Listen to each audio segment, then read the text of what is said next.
Hello my dear friends, welcome to education point pharmacy. So friends, कैसे हो आप सब? आई होप अच्छे होंगे।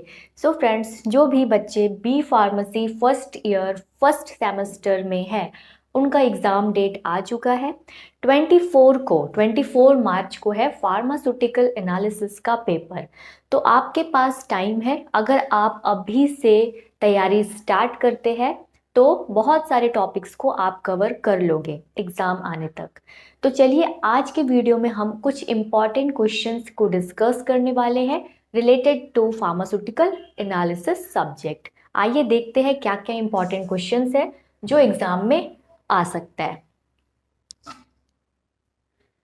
फर्स्ट क्वेश्चन में लिखा हुआ है explain the term primary and secondary standards. इसी क्वेश्चन के अंदर एक और क्वेश्चन ऐड है, explain preparation and standardisation of 0.1 normal sodium hydroxide solution. तो ये क्वेश्चन इंपॉर्टेंट है, यूनिट फर्स्ट का है ये टॉपिक। अगर आप अपने सिलेबस में देखते हो तो ये टॉपिक यूनिट फर्स्ट का है और ये बहुत इंपॉर्टेंट, एग्जाम में बहुत बार पूछा गया है। चलिए, नेक्स्ट क्वेश्चन क्या है, डिफरेंशिएट द एसिडिमेट्री एंड अल्कलीमेट्री टाइट्रेशन। एसिडिमेट्री और अल्कलीमेट्रिक टाइट्रेशन के दोनों में क्या अंतर है वो आपको डिफरेंशिएट करना है। नेक्स्ट क्वेश्चन है brief account of Volhard method. Volhard's method का आपको यहाँ पे लिखना है प्रिंसिपल, प्रोसीजर वगैरह, और लास्ट में एप्लीकेशन, एडवांटेज डिसएडवांटेज ऐड कर देना है। Simple.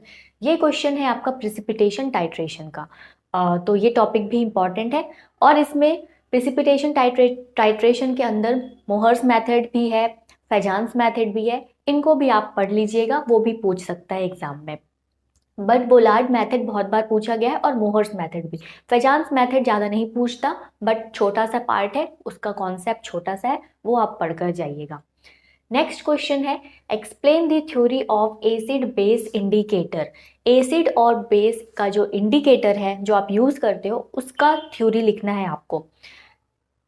What is the fundamental behind the titration of strong acid and strong base. इसी क्वेश्चन के अंदर एक और क्वेश्चन है जिसमें आपको लिखना है स्ट्रॉन्ग एसिड और स्ट्रॉन्ग बेस के पीछे का जो भी फंडामेंटल्स है। Next, describe preparation and standardisation of 0.1 normal KMnO4 solution. Potassium permanganate का 0.1 नॉर्मल में आप कंसंट्रेशन कैसे बनाओगे और उसको स्टैंडर्डाइज कैसे करोगे, उसका आपका पूरा प्रिंसिपल और प्रोसीजर लिख कर आना है। नेक्स्ट क्वेश्चन है detail accounts on types of error and sources. Pharmaceutical analysis के दौरान ऐसे कौन कौन से एरर हो सकते हैं और उन एरर्स होने का क्या चांस है, मतलब क्या सोर्स है, वो आपको लिख कर आना है एग्जाम में। सो फ्रेंड्स, यहाँ पे आप इस स्लाइड में जो भी क्वेश्चंस देख रहे हो ये आपको मेरे वीडियो के प्लेलिस्ट में मिल जाएगा। आप जाकर चेक करिए फार्मास्यूटिकल एनालिसिस प्लेलिस्ट को, वहाँ पे ये टॉपिक कवर करवाए गए हैं। एसिडिमेट्री, अल्कलीमेट्री, वोलार्ड मेथड्स क्या होते हैं, नॉन एक्वस टाइट्रेशन क्या है, एरर्स और उसके सोर्सेस, इस पे भी वीडियो बनाई हूँ मैं, तो आप वहाँ पे जाके चेक कीजिए, ये क्वेश्चंस आपको वहाँ पे मिल जाएंगे। नेक्स्ट, इस स्लाइड में देखिए फर्स्ट क्वेश्चन ए और बी। 8 नंबर क्वेश्चन में लिखा हुआ है ए और बी, मतलब कि इसमें 2 क्वेश्चन है। तो बहुत बच्चे कंफ्यूज हो जाते हैं, उनको लगता है कि अपने पास ऑप्शन है या तो ए कर ले या तो बी कर ले, बट ऐसा नहीं है। ठीक है, आपको दोनों ही क्वेश्चन करना है। अगर आप क्वेश्चन नंबर 8 अटेम्प्ट कर रहे हो तो आपको क्वेश्चन नंबर 8 के अंदर जो भी 2 क्वेश्चन आए हुए हैं ए और बी करके, वो दोनों ही आपको अटेम्प्ट करने होते हैं। क्लियर? चलिए देखते हैं ए नंबर में क्या लिखा हुआ है, describe preparation and standardisation of 0.1 normal sodium carbonate solution. Sodium carbonate solution का भी आपको किस तरीके से 0.1 नॉर्मल प्रिपरेशन करते हैं और उसको फिर किस तरीके से स्टैंडर्डाइज करना है, उसका आपको प्रोसीजर वगैरह लिख कर आना है। नेक्स्ट है इसी में बी में क्या है, explain method of standardisation of 0.1 normal sodium hydroxide solution. Same वही क्वेश्चन है, किस तरीके से हम सोडियम हाइड्रोक्साइड सॉल्यूशन को 0.1 नॉर्मल में कंसंट्रेशन प्रिपेयर करते हैं और उसको फिर किस तरीके से स्टैंडर्डाइज करते हैं। तो आपको सिंपल प्रिपरेशन और स्टैंडर्डाइजेशन में क्या होना चाहिए, प्रोसीजर पर पता हो, और कंसंट्रेशन कैसे बनाते हैं, मतलब कि मोलैरिटी का फॉर्मूला और नॉर्मेलिटी का फॉर्मूला बिल्कुल आपके दिमाग में हो, किस तरीके से हम नॉर्मेलिटी और किस तरीके से हम मोलैरिटी में कंसंट्रेशन प्रिपेयर करते हैं। तो आप ये टॉपिक को भी पढ़ सकते हो मेरे प्लेलिस्ट में जाकर। यूनिट फर्स्ट का है ये part, normality, molarity, mole fraction, ये सब ऑलरेडी वहाँ पे हमने डिस्कस किया था। तो वहाँ से आप पढ़ सकते हो किस तरीके से मोलैरिटी में कंसंट्रेशन बनाते हैं, किस तरीके से नॉर्मलिटी में कंसंट्रेशन बनाते हैं। अगर आपका ये कॉन्सेप्ट क्लियर है, कंसंट्रेशन कैसे बनाया जाता है, फॉर्मूला याद है, तो आपको फिर 0.1 नॉर्मल दे या 0.1 मोलर दे, 0.2 नॉर्मल दे या 0.2 मोलर दे, कुछ भी आता है आप बना लोगे। और सिंपल आपको स्टैंडर्डाइजेशन का क्या होना चाहिए, प्रोसेस पता हो, बस सेम उसी तरीके से लिख देना है। यहाँ पे अलग अलग दिया रहेगा केमिकल, यहाँ पे जैसे कि दिया हुआ है सोडियम हाइड्रोक्साइड, इससे पहले वाले स्लाइड में हमने देखा था KMnO4 का solution.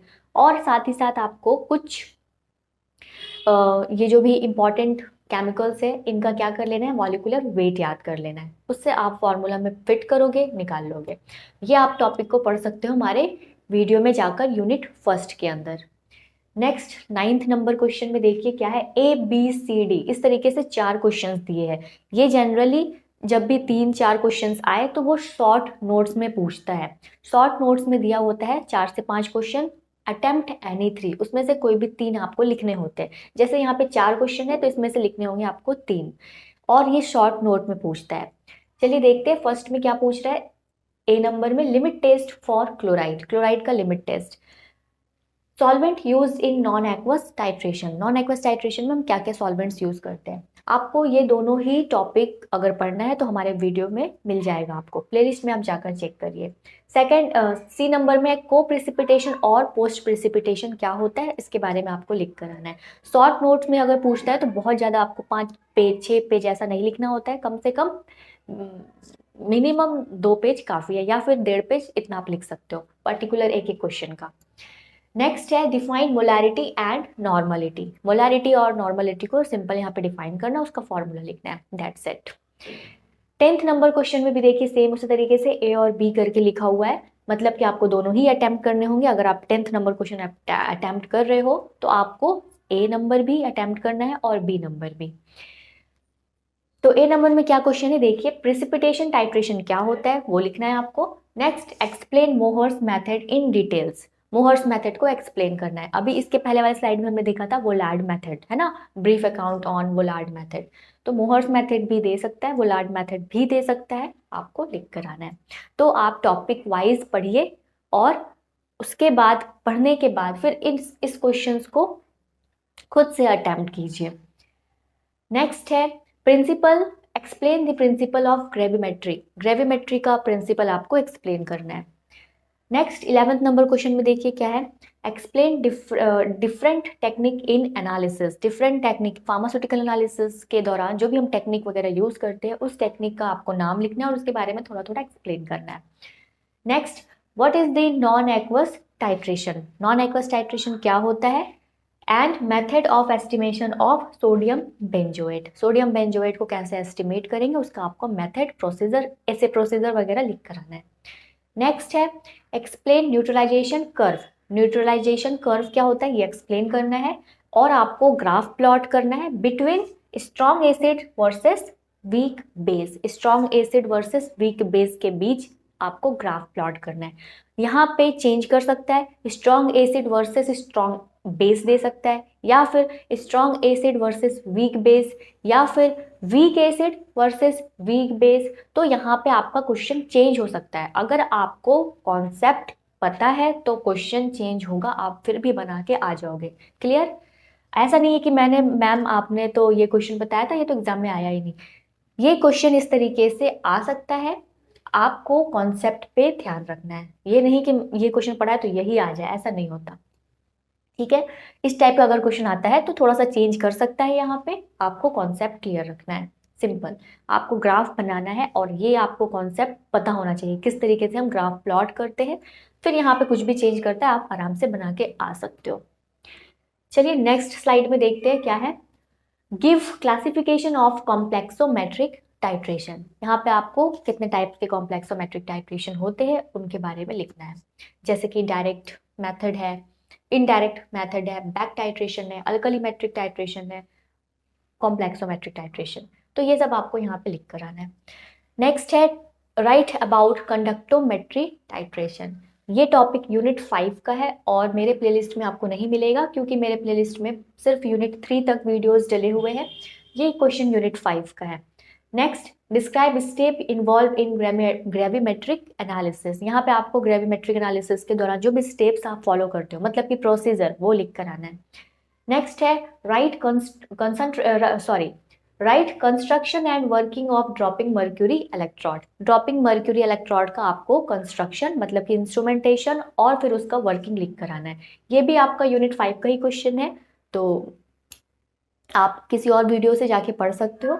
Next, right method and application of diazotization titration. Diazotization titration का भी आपको यहाँ पे प्रिंसिपल और मेथड वगैरह लिख कर आना है।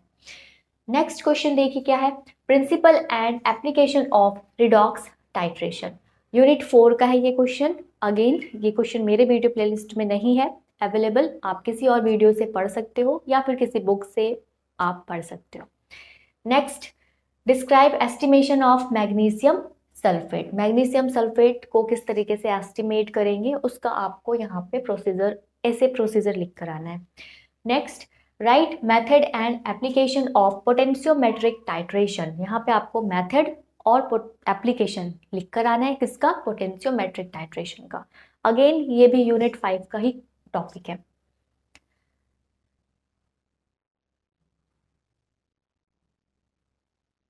चलिए अब देखते हैं स्लाइड में क्या है, व्हाट इज कंडक्टेंस। कंडक्टेंस क्या होता है, एक्सप्लेन कंडक्टोमेट्री टाइट्रेशन। कंडक्टोमेट्रिक टाइट्रेशन को एक्सप्लेन करना है, ये भी यूनिट 5 के अंदर का टॉपिक है।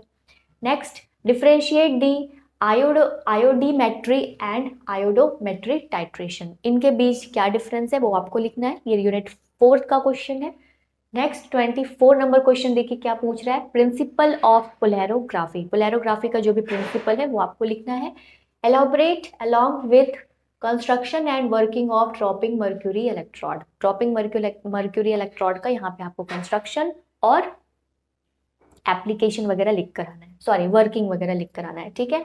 तो ड्रॉपिंग मर्क्यूरी इलेक्ट्रोड बहुत ज़्यादा पूछे जाते हैं, यूनिट 5 के अंदर है ये टॉपिक, आप ये पढ़ कर जाइएगा। नेक्स्ट है explain the following PM indicator, और क्या है बी नंबर पे masking and demasking agents. PM indicator का ही एक और नाम है मेटल आयन इंडिकेटर, तो कंफ्यूज मत होइएगा, कभी कभी क्वेश्चन में पूछ देता है मेटल आयन इंडिकेटर, कभी कभी उसके जगह पे लिखा होता है पीएम इंडिकेटर, तो आपको कंफ्यूज नहीं होना है, आप अभी से बिल्कुल ध्यान में रख लीजिए कि मेटल आयन इंडिकेटर को ही हम एक और नाम से पुकारते हैं, क्या है, पीएम इंडिकेटर, ठीक है। और ये इंडिकेटर जो भी है ये टॉपिक आपको मिलेगा कॉम्प्लेक्सोमेट्रिक टाइट्रेशन के अंदर। कॉम्प्लेक्सोमेट्रिक टाइट्रेशन आप जब परफॉर्म करते हो तो आप इंडिकेटर लेते हो, कौन सा, पीएम इंडिकेटर, इसी का एक और नाम है metal ion indicator. Clear. B number पे देखिए masking and demasking agents, ये टॉपिक भी यूनिट 3 के अंदर है, कॉम्प्लेक्सोमेट्रिक टाइट्रेशन का ही ये पार्ट है, तो आप वहां से जाके पढ़ सकते हो और ये हमारे प्लेलिस्ट में अवेलेबल है। नेक्स्ट है देखिए क्या, explain construction and working of reference cell and indicator cell. Reference cell का क्या वर्किंग होता है और इंडिकेटर सेल का क्या वर्किंग होता है, ये आपको लिखना है, ठीक है। रेफरेंस सेल क्या होते हैं, इंडिकेटर सेल क्या होते हैं, इसके बारे में आपका कंस्ट्रक्शन और वर्किंग लिख कर आना है, यूनिट 5 के अंदर है ये टॉपिक। नेक्स्ट देखिए, what do you understand from the term potentiometry. Potentiometry word से आप क्या समझते हो, ये इसके बारे में आपको लिखना है, थोड़ा सा एक्सप्लेन करना है। और फिर इसी क्वेश्चन के अंदर एक और क्वेश्चन ऐड है, explain standard hydrogen electrode. Standard hydrogen electrode क्या होता है ये आपको लिखना है। Why reference electrode are required, क्यों रेफरेंस इलेक्ट्रोड की जरूरत पड़ती है हमें पोटेंशियोमेट्रिक टाइट्रेशन जब हम परफॉर्म करते हैं, तो ये आपको लिखना है। मतलब देख रहे हो आप 23 नंबर क्वेश्चन के अंदर 3 क्वेश्चंस बने हुए हैं, एक तो आपको एक्सप्लेन करना है पोटेंशियोमेट्री क्या होता है वो, दूसरा इसके अंदर ही एक और क्वेश्चन है स्टैंडर्ड हाइड्रोजन इलेक्ट्रोड के बारे में आपको लिखना है, और फिर आपको लिखना है why reference electrode is required. तो इस क्वेश्चन के अंदर आप देखिए 3 क्वेश्चंस बने हुए हैं, तो एट लीस्ट आपको इसके बारे में लिखना होगा 5, 6, 7 पेज एट लीस्ट। नेक्स्ट देखिए, describe instrumentation and working of polarography. Polarography का आपको यहाँ पे इंस्ट्रूमेंटेशन मतलब कंस्ट्रक्शन वगैरह और वर्किंग लिख कर आना है। ध्यान रहे यूनिट 5 के अंदर जो भी है पोटेंशियोमेट्री, कंडक्टोमेट्री और पोलैरोग्राफी, इनके इंस्ट्रूमेंट को आप बिल्कुल डायग्राम को याद कर लीजिए, अच्छे से डायग्राम कॉपी में बनाइएगा, फिर उसका कंस्ट्रक्शन क्या क्या पार्ट उसमें लगे हुए हैं वो लिखिएगा, और लास्ट में फिर वर्किंग कि किस तरीके से वो इंस्ट्रूमेंट काम करता है। तो डायग्राम बिल्कुल आप याद कर लीजिए, पोटेंशियोमेट्री का जो भी डायग्राम वगैरह है वो याद कर लीजिए, पोलैरोग्राफी का डायग्राम याद कर लो और कंडक्टोमेट्री का भी डायग्राम याद कर लो। डायग्राम जरूरी है, कॉपी में नीट एंड क्लीन डायग्राम बनाकर आइएगा पेंसिल से, ठीक है। चलिए अब लास्ट क्वेश्चन 25 नंबर क्वेश्चन क्या बोल रहा है, principle, procedure and application of conductometric titration. Conductometric titration अगर आपने इस टॉपिक को पढ़ा है तो ये क्वेश्चन आप आराम से बना लोगे। साथ ही इसी टाइप का एक और क्वेश्चन आप देख रहे हो ऊपर साइड में, है ना, what is conductance, explain conductometric titration. Conductometric titration का ही ये टॉपिक है, दो अलग अलग तरीके से क्वेश्चंस लिखे हुए हैं, तो एग्जाम में अगर क्वेश्चंस किसी भी टाइप से घुमा के पूछता है आप आराम से लिख कर आ सकते हो अगर आपका टॉपिक क्लियर है तो। इसीलिए मैं आपको यही सजेस्ट करूंगी कि क्वेश्चंस के पीछे नहीं भागना है, आपके पास अभी टाइम है, टॉपिक वाइज एक एक टॉपिक को कवर करते जाइए, जिससे क्या होगा कि क्वेश्चंस किसी भी तरीके से पूछता है तो आप टिक कर आ पाओगे। क्लियर। नेक्स्ट वीडियो में हम बात करने वाले हैं कुछ इंपॉर्टेंट क्वेश्चंस जो कि रिलेटेड होगा HAP सब्जेक्ट के ऊपर, ह्यूमन एनाटॉमी एंड फिजियोलॉजी के ऊपर। जब तक के लिए आप अपना ध्यान रखें, हैव अ गुड डे।